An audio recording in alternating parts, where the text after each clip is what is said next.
Bonjour et bienvenue à Econoclash, l'émission qui vous libère de la pensée économique dominante. Alors aujourd'hui, on va vous parler de la dette publique, de la manière foireuse avec laquelle on la calcule, mais également de la manière adéquate de l'appréhender.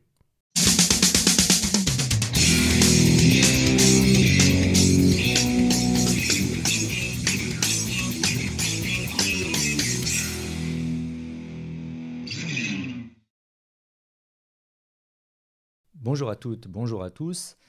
Avant la crise de 2007-2008, la thématique de la dette publique était presque totalement inconnue du grand public.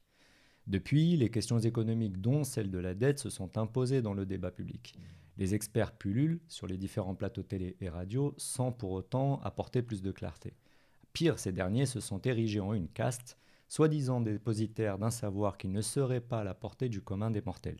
À ODC TV, on n'est évidemment pas d'accord. Nous en parlons aujourd'hui avec Rachid Achachi. Alors Rachid, vous êtes économiste. Que pensez-vous du discours de vos confrères ? Écoutez, si on commence par les insultes, à des confrères, j'en ai pas, j'ai peut-être des frères, intellectuellement parlant, mais des confrères, peut-être, si on divise le monde en deux. Bon, je vais pas être méchant.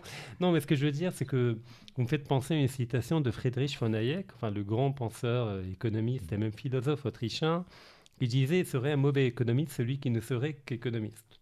Or, le malheur de notre époque, c'est que l'économie a été contaminée par la ultra-spécialisation. La multidisciplinarité ou la pluridisciplinarité a été totalement occultée. Et donc on a des gens effectivement comparables à des prêtres qui ont érigé leur discipline en quasi-religion. D'ailleurs même le vocabulaire est emprunté de religieux. Quand on parle de rassurer les marchés, de calmer les marchés, on dirait qu'on parle de divinité. Mais devant le commun des mortels, au fait, ils parlent latin. Tu as une messe en latin que personne ne comprend. Donc avec des chiffres, des schémas algorithmiques, on recrute au MIT, dans les universités des mathématiciens principalement. Et même au niveau de la recherche, il n'y a que de l'économétrie, c'est-à-dire principalement de la statistique appliquée à l'économie. Mais parce que tout simplement, on a connu graduellement un glissement en termes de paradigme en moins d'un siècle, où on est passé de l'économie politique, d'ailleurs la plupart des traités des pères fondateurs de l'économie moderne, qu'il s'agisse d'Adam Smith, de David Ricardo ou d'autres, s'appelaient traités d'économie politique, on est passé graduellement à la politique économique. Et la différence est fondamentale. Effectivement. C'est que dans le premier, quand on parle d'économie politique, c'est que l'économie est assujettie aux politiques. Elle est le moyen à travers lequel une vision politique s'exprime. Et pas l'inverse. Et pas du tout l'inverse. L'inverse, c'est même l'opposé total. C'est-à-dire quand on parle de politique économique, c'est la politique qui est au service de l'économique. Et donc le paradigme dominant, c'est celui de l'économie et de la technique. D'où le fait qu'on parle de technocrate, c'est-à-dire du pouvoir de la technique en tant que vision du monde. Et donc on ne voit plus dans les retraités, par exemple, nos aînés, des gens sages, des gens qui ont mérité que l'on prenne soin d'eux, mais on voit des numéros de dossiers, on voit des charges et des dépenses qu'il s'agit d'optimiser et de réduire au maximum. Il en va de même pour toutes les catégories. Donc c'est une déshumanisation totale d'une réalité qui est intégralement humaine et qui est trop complexe pour être enfermée dans une discipline. Donc je ne me reconnais pas comme un confrère de gens qui entendent enfermer le réel dans la simple économie, alors qu'elle peut être effectivement un instrument. Comme j'aime à dire, ça peut être l'instrument d'un sculpteur qui sculpte une statue, mais le sculpteur ou l'artiste n'a pas qu'un instrument. Oui. Et il en a plusieurs. D'ailleurs, je ne me souviens plus qui avait dit que celui qui a pour seul instrument un marteau a tendance à voir tous les problèmes sous la forme d'un clou. Effectivement, donc remettre l'économie au service du politique. Tout à fait, c'est une grille de lecture parmi tant d'autres qui se complète avec les autres. Mais effectivement, la réalité, c'est pas que des clous. C'est pas parce que j'ai un marteau que tout va devenir des clous. C'est intéressant. Donc après ce recadrage, est-ce qu'il y a une façon, une manière simple de définir ce qu'est la dette publique ? Alors, la dette publique est avant tout une dette. C'est-à-dire, je dois quelque chose à quelqu'un. L'analogie avec la dette individuelle peut être établie. C'est-à-dire que quand vous achetez une maison à crédit, vous empruntez un montant financier à un établissement en vue d'acquérir un bien, mais après vous devez rembourser un taux d'intérêt donné, le montant emprunté. Dans le cas de la dette publique, c'est toute dette qui est garantie par l'État. C'est-à-dire c'est tout engagement financier contracté par l'État auprès d'un créancier en vue soit de l'investir, soit d'équilibrer la balance budgétaire ou d'en faire l'usage qu'il veut. Mais en tout cas, c'est un contrat qui le lie à un créancier à qui doit rembourser la dette avec un taux d'intérêt. Donc c'est la dette premièrement du Trésor, c'est-à-dire de l'État avec un grand E, mais c'est également la dette de toutes les localités, enfin les mairies, les communes, tous les soubassements territoriaux de l'État qui peuvent être également endettés. Mais c'est l'État qui garantit leur dette. Oui. C'est également la dette des entreprises publiques, Oui, oui. qui effectivement sont des entreprises, mais étant publiques, c'est l'État qui se porte garant de leur solvabilité. C'est-à-dire que s'ils font un défaut de paiement, c'est à l'État de rembourser auprès du créancier la dette contractée.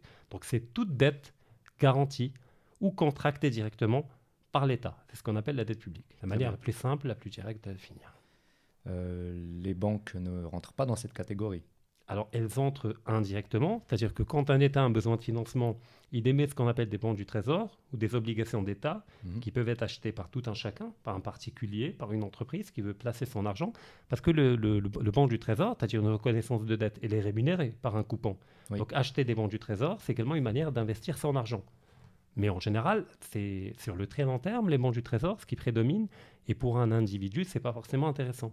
Donc, les banques privées constituent les principaux acheteurs, en tout cas au Maroc, mais c'est un peu le cas un peu partout, les principaux acheteurs du bon du Trésor. Donc effectivement, les banques financent indirectement l'État en lui prêtant de l'argent par l'achat des bons du Trésor ou des obligations d'État, comme on les appelle en général. La dette publique souveraine est calculée en pourcentage du PIB, mais très peu se posent la question de pourquoi. Alors déjà, c'est bien que vous ayez mis dans la même phrase les deux mots, c'est-à-dire public et souveraine. Alors le mot de dette souveraine nous vient de l'anglais. En fait, c'est les Anglais et les Américains qui parlent de dette souveraine. En français, on parle principalement de dette publique, même si les deux ne sont pas antinomiques. Mais personnellement, je préfère dette souveraine. Car effectivement, quand on parle de l'État qui garantit une dette, l'État est une construction abstraite de l'esprit. Parce que derrière, ceux qui vont rembourser la dette, ce n'est pas l'État. L'État, c'est la médiation, mais c'est nous contribuables. Tout à fait, on paye des impôts. L'État fait un usage donné des impôts selon le schéma démocratique, le gouvernement, l'obédience politique. Mais après, c'est nous. Donc, et la souveraineté étant celle du peuple. Donc, effectivement, c'est une dette souveraine. Ça, c'est en théorie sur le papier. Alors, qu'est-ce qui vous dérange du coup dans cette méthode? Alors, la méthode. On calcule la dette en pourcentage du PIB. Alors, que veut dire le PIB? Le PIB, c'est la somme de toutes les richesses créées sur un territoire donné durant la période d'une année. Oui. Donc, c'est tous les smartphones, les voitures, l'agriculture, les services, tout ce qui est produit sur un territoire national pendant une année. Oui. La dette, c'est l'engagement qu'a contracté un État vis-à-vis d'un créancier en vue d'obtenir un capital, un financement. Alors, l'idée derrière, c'est de dire que plus le PIB d'un État grandit, c'est-à-dire plus l'économie crée de richesses d'année en année, plus sa capacité à rembourser la dette augmente. Et donc, rapporter la dette au PIB, c'est rapporter la dette à une capacité de rembourser cette dette même. Donc, ça paraît a priori logique et pas de quoi se plaindre. Or, il y a différentes raisons de remettre en cause cette méthode. Prenons une analogie avec une personne réelle, humaine. Vous achetez une maison à crédit. Prenez un crédit d'1 million de dirhams, vous achetez la maison. Techniquement, qu'est-ce qui exprime votre capacité à rembourser votre crédit ou l'amélioration de votre capacité à rembourser le crédit en tant que salarié, en tant que citoyen? C'est votre salaire. Le salaire, tout à fait, oui. Donc, c'est votre revenu. Oui. D'accord. Ce n'est pas la richesse globale ou autre chose. Donc, c'est votre salaire qui permet de rembourser. Oui. Alors, quel est l'équivalent que l'on peut retrouver du salaire au niveau de l'État? Ce n'est pas le PIB. C'est les taxes. Exactement. Le PIB, c'est la richesse créée par tous les agents économiques. Ouais. L'État ne peut pas prendre une partie du PIB et rembourser la dette. C'est des agents économiques privés qui ont créé une richesse, qui ont dans un schéma de transaction achat-vente, export, etc. Mais ce n'est pas une manne financière à disposition de l'État. Par contre, qu'est-ce qui serait le salaire de l'État? C'est effectivement les recettes de l'État. Tout à fait, oui. Tous les impôts qu'il collecte, toutes les taxes, tarifs douaniers, enfin, TVA, etc. Taxes directes, indirectes, l'IR, l'IS, etc. Ça, les dividendes, la TVA. Donc, c'est ce qui permet de rembourser. Donc, à la limite, je veux bien qu'on rapporte la dette publique au total des recettes. Oui. En théorie, dans l'absolu. Première objection. La deuxième, pour des raisons de méthode, c'est que la dette est un stock. C'est quand vous empruntez 1 million de dirhams, c'est un stock. Il faut le rembourser. Par contre, le PIB est un flux. Il change d'année en année. C'est des richesses qui sont créées, qui sont dans un schéma de transaction. Et du point de vue de la méthode, rapporter un stock à un flux, c'est totalement aberrant. On rapporte un stock par rapport à notre stock ou un flux par rapport à notre flux. Mais ça, à la limite, c'est secondaire. Le troisième problème, on a parlé des recettes, mais en réalité, ce n'est même pas les recettes qui permettent d'exprimer une capacité de remboursement de l'État par rapport à une dette. Mais c'est l'excédent budgétaire. Parce que les recettes, elles ne sont pas là que pour rembourser la dette. Elles sont là également pour payer les salariés publics, pour réinvestir, les retraités, pour investir effectivement, pour entretenir les infrastructures de l'État, les hôpitaux, les écoles. Et à la fin, s'il reste quelque chose, après avoir fait bon usage de toutes les recettes, eh bien effectivement, ça pourrait exprimer une capacité de rembourser la dette. Mais le fait est que la plupart des pays du monde, aujourd'hui, dans le Maroc et dans les pays développés, mis à part des pays comme l'Arabie Saoudite, la Russie, la Chine, pour différentes raisons, la plupart des pays du monde ont un solde budgétaire déficitaire. C'est-à-dire que les pays dépensent plus qu'ils ne reçoivent de taxes et d'impôts. Pour différentes raisons, c'est au cas par cas. Mais le fait est que le solde budgétaire est déficitaire. C'est comme quelqu'un qui dépense plus que son salaire. Donc vers le 20, le 25, il commence à emprunter. Pourquoi ? Pour pouvoir boucler les fins de mois et payer les factures. Et s'il n'emprunte pas, on va lui couper l'eau, l'électricité, parce qu'il n'a pas les moyens de payer. Et s'il ne paye pas le crédit, on va lui enlever la maison, qui est l'hypothèque du crédit. L'État, c'est la même chose. Il doit avoir un solde budgétaire toujours équilibré. C'est une obligation. Donc, il emprunte continuellement pour rembourser. Tout à fait. Comme il a un déficit, il faut combler le déficit pour rééquilibrer le solde budgétaire. Il emprunte pour clôturer les fins de mois de l'État, enfin les fins de l'année de l'État, c'est une année fiscale, au niveau de la comptabilité publique. Et donc, le déficit, c'est de la dette. Donc, si on devait donner une définition encore plus facile que j'ai donnée, tout déficit budgétaire est une nouvelle dette qui viendra s'ajouter au stock de la dette des années précédentes. Et comme chaque année est un déficit, chaque année, la dette grandit pour permettre de boucler le solde budgétaire. Alors, les États, ils ont normalement une banque centrale indépendante qui est censée gérer ce genre de dérive, non ? Non. Alors, la Banque centrale, elle est indépendante aujourd'hui, effectivement, dans la plupart des pays développés et dans les pays qui ont choisi la voie libérale, comme le Maroc à partir des années 90. C'est vers 2006 qu'on a acté réellement qu'elle était devenue indépendante de l'exécutif, mais pas de l'État, c'est pas la même chose. Mais le rôle de la Banque centrale, c'est premièrement de veiller au bon fonctionnement du système bancaire, de lutter contre l'inflation, c'est-à-dire d'établir une politique de maîtrise de l'inflation, c'est-à-dire pour que les prix n'augmentent pas trop. Et les prix augmentent en partie en raison de la masse monétaire qui grandit plus rapidement que la création de richesse. C'est-à-dire que si les gens voient leur salaire doubler, alors que la quantité des biens mis en vente reste la même, naturellement, c'est comme aux enchères. Vous savez, il y a un objet qui est mis en vente, mais il y a 40 millionnaires à l'intérieur qui veulent l'acheter. Donc, quand il y a trop de monnaie, les prix, naturellement, augmentent. Et donc, le rôle de la Banque centrale, c'est de réguler tout ça. De réguler par le taux directeur, par différents moyens. Ce n'est pas notre sujet aujourd'hui. On parlera un jour de la politique monétaire. Et également, c'est le payeur en dernière instance, c'est-à-dire que normalement, si l'État effectivement se retrouve en difficulté, la Banque centrale peut, dans le cas où elle n'est pas indépendante, ouvrir une ligne de crédit ou de liquidité auprès de l'État, c'est-à-dire d'acheter des banques du Trésor de l'État. La Banque centrale peut acheter les banques du Trésor de l'État avec un taux préférentiel. Alors, en général, on dit taux à 0%, mais ce n'est pas vrai. C'est un taux à 0% en termes de taux réel. On ne va pas entrer dans le détail, taux nominal, taux réel, mais c'est le taux qui est égal à l'inflation. C'est-à-dire si les prix sont l'augmentation générale des prix est de 3%, le taux va être de 3%. Donc réellement, il est de 0, ce qu'on appelle le taux réel. Bon, ce n'est pas notre sujet aujourd'hui. J'ai tendance à bifurquer dans... technique. Voilà, on va voir. Donc oui, mais ça ne règle pas le problème. Pourquoi ? Parce que quand un État a un déficit budgétaire, il faut bien qu'il paye les salariés, qu'il paye les retraités, qu'il paye les infrastructures, qu'il entretient tout. C'est un besoin rigide. C'est-à-dire qu'il ne peut pas, à moins d'adopter une politique d'austérité, de coupe budgétaire. Ce qu'on a vu en Grèce, au Portugal, d'accord, on a vu malheureusement des femmes amenées à se prostituer pour manger. Dans le cas de la Grèce, c'était totalement horrible. Donc si un État veut quand même maintenir un niveau de vie décent, qu'il emprunte à la Banque centrale ou qu'il emprunte à des agents privés ou particuliers, c'est de la dette au final. Alors effectivement, il n'y a pas d'intérêt ou moins d'intérêt, mais le stock de la dette, il est le même. Le capital, il faut bien le rembourser, même à la Banque centrale. Comme l'État ne pourra pas rembourser à la Banque centrale, il va réemprunter à la Banque centrale, et puis réemprunter, c'est le même schéma avec le taux d'intérêt en moins. Exactement, parce que la Banque centrale, elle le crée, elle l'inscrit dans le passif. Au fait, il faut le détruire, cet argent. Il doit être remboursé à la Banque centrale pour qu'elle le détruise. Or, le problème, c'est que chaque crédit qui est créé chaque quantité de monnaie créée par la Banque centrale pour prêter à l'État, c'est une monnaie qui intègre le circuit économique, mais qui ne donne pas forcément lieu à une création de richesse équivalente. Donc, ça peut donner lieu à un schéma d'inflation. Très bien. D'où le fait que la planche à billets est problématique. Mais contrairement à mes confrères économistes, pour moi, toutes les planches à billets sont problématiques. Autant celles de la Banque centrale que celles des banques privées et des agents économiques privés qui achètent les banques du Trésor de l'État. Les deux sont des créations de monétaires avec un intérêt qui constitue la différence entre les deux. Oui, effectivement. Mais l'intérêt, c'est rien par rapport au total de la dette, au stock de la dette. Oui. Basé sur rien. De l'argent basé sur rien qu'il faut... Tout à fait, qui n'a pas de contrepartie dans l'économie réelle et qui fait l'objet d'un pari. C'est-à-dire, je vais emprunter à la Banque centrale pour investir, est-ce que je vais investir dans 3 ans va générer plus de taxes? Oui, mais je n'ai pas la garantie que vous allez le faire. Donc à moins d'avoir des garde-fous avec une vraie stratégie, une vraie vision de développement économique, où l'argent emprunté à la Banque centrale doit obéir à une logique de plusieurs sas, de sécurité, de garde-fous, afin que cet argent soit orienté uniquement vers la recherche et développement, vers le transfert de technologie. Et non pas à sauver des banques non de la faillite. Tout à fait, non pas sauver des banques, non pas à augmenter le salaire des fonctionnaires. Si on arrive à avoir cette architecture-là, naturellement, je serais pour que la Banque centrale puisse prêter à l'État de manière ciblée, intelligente, momentanée, dans le cadre d'une grande stratégie. Ce qui n'est le cas nulle part, sauf dans des pays comme la Chine, où on a un capitalisme d'État, où effectivement l'État fait un usage intelligent, ciblé, qui est orienté vers le développement et la prospérité du pays. Bon, évidemment, on n'a pas une baguette magique pour changer ça, mais qu'est-ce qu'il faudrait faire dans ce cas-là?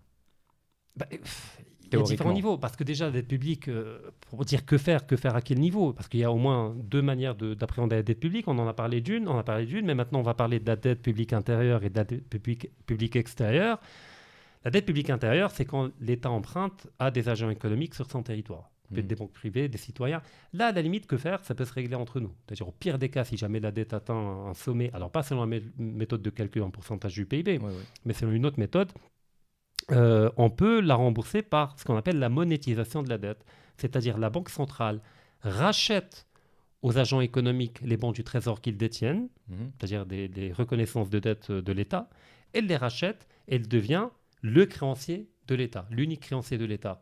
Et là, l'État peut négocier avec sa propre banque centrale pour qu'elle restructure la dette sur la durée, pour qu'elle réduise le taux d'intérêt. Mais dans un monde globalisé, du coup, c'est compliqué. Ce système ne fonctionne pas forcément. Il fonctionne dans les pays qui ont encore une souveraineté, autant politique qu'économique. Mais dans le cas du Maroc, c'est effectivement compliqué. On s'est lié les mains avec le FMI, la Banque centrale est indépendante, c'est dans la Constitution, donc il faudra amender, changer toute l'architecture. Après, il faut les bonnes personnes. J'ai l'impression que c'est un peu compliqué partout, d'ailleurs. Parce qu'on est dans un paradigme qui fait qu'il y a un problème pas uniquement de mécanismes et d'architecture constitutionnelle ou économique, mais également par des personnes porteuses d'un logiciel totalement antipopulaire, même pas antipopulaire, totalement déconnecté de la réalité populaire. Peut-être un manque de vision globale aussi, de vision à long terme. Un court-termisme, une forme d'oligarchie, une forme de conflit d'intérêts, une logique intégralement orientée vers la finance, tout ce qui est abstrait, tout ce qui est dématérialisé, et une forme de foi totalement béate, une forme de bigoterie vis-à-vis du libre-échange et de la mondialisation. Donc à moins de changer de paradigme et de changer par la suite l'architecture du système, il faut avoir les bonnes personnes et le bon système. Par rapport à la dette extérieure, je vais conclure là-dessus, c'est que le problème de la dette extérieure, il est autre. Là encore, on la calcule en pourcentage du PIB. Là, c'est une connerie infiniment plus aberrante. On pourra discuter de ça, du PIB, dans une autre émission. Déjà, l'instrument, effectivement... qui est déjà un concept délicat. Il ne donne pas une idée de la vraie répartition des richesses. On peut avoir 2 pays qui ont le même PIB, mais dans un pays, les gens vivent infiniment mieux que dans l'autre. Tout simplement parce que le schéma de répartition du PIB n'est pas le même et la structure du PIB n'est pas la même. Si je dis par exemple, alors le chiffre est à vérifier, mais comme ça en l'air, que le PIB de la Suisse est égal au PIB de l'Arabie Saoudite. En termes de quantité, peut-être, d'accord, en termes monétaires, en dollars. Mais est-ce que sa structure est la même? Les uns fabriquent des machines de précision, des trucs hautement technologiques, les autres du pétrole. Donc même la structure du PIB est importante. Donc prendre que le PIB, c'est une facilité, c'est une manière d'aller vite, mais effectivement, il doit être complété par d'autres variables. Alors, je reviens à la dette extérieure, rapidement. Pourquoi je refuse de la calculer? Là, c'est infiniment plus dangereux. La dette extérieure, elle est libellée en devises, en dollars, en euros, en yens, c'est à ce que vous voulez. Notre PIB est libellé en dirhams. Donc, si on revient à la logique qu'un PIB important par rapport à la dette exprime une solvabilité de l'État plus importante, à la limite, je veux bien quand c'est le cas pour un PIB en dirham et une dette en dirham. Mais le problème, c'est que notre dirham, dès que vous franchissez les frontières du Maroc, il a la valeur du papier et de l'encre qui est imprimé dessus, du papier de Monopoly. Donc le créancier refusera que vous le remboursez en dirham. Donc il faut le rembourser en euros et en dollars. Et là, pour le coup, qu'est-ce qui exprime notre capacité à rembourser? C'est nos réserves de change. Effectivement, oui. En dollars, et en euros, qui viennent des exportations, donc les agents économiques. Donc ils sont limités. Tout à fait. Alors, nos agents économiques exportent des biens, ils sont payés en euros et en dollars. Ils vont auprès de leur banque convertir ces euros en dollars en dirhams et la banque transmet à la banque centrale en échange de dirhams ces mêmes euros et dollars qui vont alimenter les réserves de change. Le problème, c'est qu'on a une balance commerciale qui est déficitaire. C'est-à-dire qu'on importe de l'étranger, des smartphones, des laptops, on exporte des tomates et des oranges. Des produits à haute valeur ajoutée. Je caricature, mais c'est un peu ça.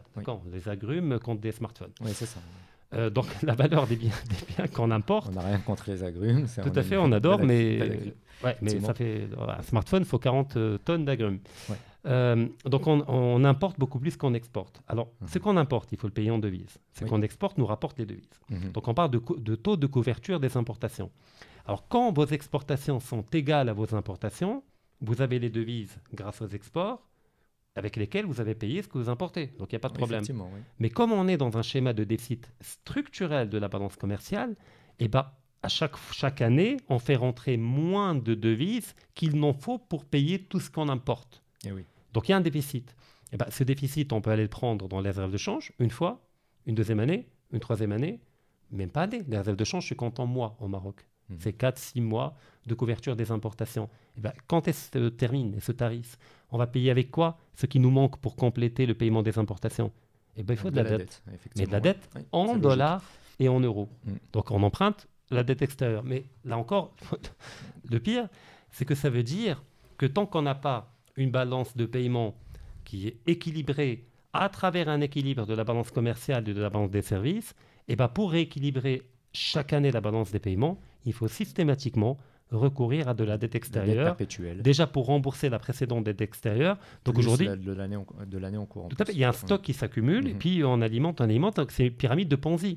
C'est comme si au fait, je vais aller acheter une maison en prenant un crédit auprès d'une banque. Et ben, pour pouvoir rembourser ce crédit, je vais aller voir une deuxième banque pour prendre un crédit pour rembourser les traites de la première. Et puis la deuxième, ça va arriver, je vais aller vers la troisième.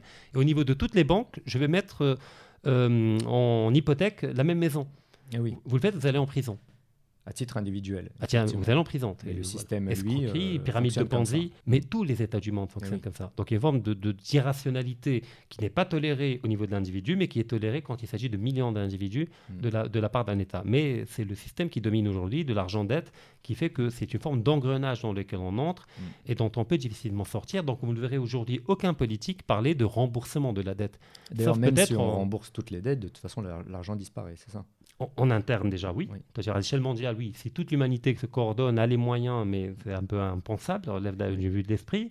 Mais si, plus concrètement, au Maroc, tous les agents économiques, individus, entreprises, remboursent le même jour toutes les dettes qu'elles ont, c'est-à-dire que tout l'argent va être détruit, et il n'y aura plus la monnaie, la masse monétaire va disparaître. Parce que chaque argent qui circule dans nos comptes est le résidu d'un crédit créé par un autre, mais qui va circuler d'un compte à un autre par des paiements. C'est-à-dire si on pouvait mettre une traçabilité de chaque pièce de monnaie, eh ben on verra que celle-là vient de ce crédit-là, celle-là vient de ce crédit-là, et quand vous remboursez de l'argent, eh ben cet argent est détruit. Que garde la banque? Elle garde que le taux d'intérêt. Mais le principal, c'est une écriture, c'est un jeu d'écriture comptable. Passif actif, sur un ordinateur. Voilà, vous demandez 1 million, elle crée 1 million, plus vous remboursez, plus elle détruit, mais elle prélève le taux d'intérêt.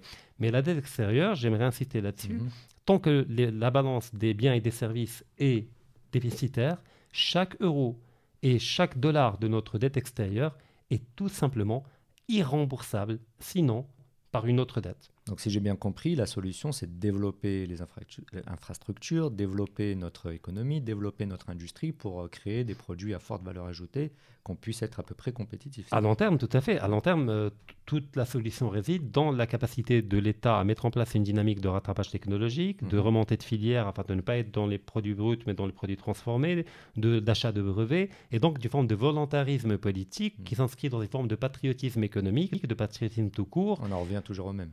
À l'État stratège, tout à fait à l'État stratège, qui a une vision de long terme et qui a une doctrine et qui comprend que le monde, même s'il est majoritairement dans le libre-échange, c'est une guerre de tous contre tous. C'est pas on est tous frères, tous gentils et tous heureux. Mais il y a des coups bas de tous côtés, personne ne respecte les règles du libre-échange. Surtout que le protectionnisme, les Américains le pratiquent bien pour chez eux, ils l'interdisent aux autres. Donc, tout le monde, voilà. Tout à fait. Alors l'Union européenne, les États-Unis le pratiquent de manière ouverte pour l'agriculture, par des subventions. C'est également une forme de protectionnisme, du dumping. Pour leur aviation, ils le font, pour Boeing et Airbus. La Turquie, pareil. La Turquie, c'est à tout va. Je veux dire, du textile, c'est impossible de voir leur taux de rentabilité, de l'expliquer uniquement par des procédés techniques ou par le coût de la matière première. Il y a évidemment une aide de l'État, ça peut être par les moyens fiscaux, par l'accès aux fonciers pour bâtir des usines, différents moyens. Mais il y a également ce qu'on appelle le protectionnisme culturel. Par exemple, dans le cas allemand, un Allemand, culturellement, grandit avec l'idée que le produit de sa nation est infiniment meilleur que les autres. Et donc, même s'il y a un supermarché français qui va ouvrir en Allemagne, il va être infiniment moins fréquenté que l'équivalent allemand. On ne va pas citer de nom pour ne pas faire de pub, mais il y a un attachement réellement à la production nationale. C'est une forme de protectionnisme culturel. Déjà, une certaine fierté dans le made in. Et là, on n'a même pas besoin de l'État, je veux dire, de loi ou d'autres choses. Il faut déjà cultiver les gens. Mais après, bon, il faut qu'il y ait la qualité en face. Vous n'allez pas me demander d'être patriote, j'achète un truc qui pue et qui me crée une diarrhée. Oui, donc déjà, produit marocain, on commence à y aller. Mais après, il faut effectivement l'autre contrepartie, c'est que quand j'achète le fait marocain, c'est pas un truc qui va casser au bout de 2 jours. Effectivement, il faut déjà le faire et le faire bien et de dans qualité. Une logique contractuelle. Donc voilà, la dette est un engrenage, c'est une boule de neige qui n'arrête pas de s'alimenter et qu'à long terme, il y a le développement, le rattrapage de la Chine, la Corée du Sud, plusieurs pays l'ont fait, et ont démontré. La Corée du Sud, à échelle humaine et même à échelle territoriale, c'est très proche du Maroc. Je rappelle qu'il y a 50 ans, on avait le même PIB par habitant.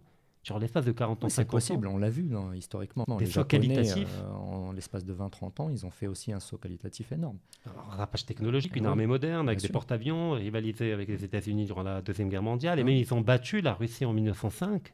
C'est la première fois. L'Allemagne aussi l'a fait. Quelques années. L'Allemagne, disons qu'elle est au cœur du monde européen, donc elle a profité des effets de diffusion, de la proximité. Mais le Japon, effectivement, est excentré. C'est un exemple parfait. Et c'est le premier pays non européen à avoir battu un empire européen en 1905 contre la flotte navale russe. Et ça a été un choc pour l'Europe que des jeunes, comme ils les appelaient à l'époque, aient battu un empire occidental énorme comme l'empire russe à l'époque.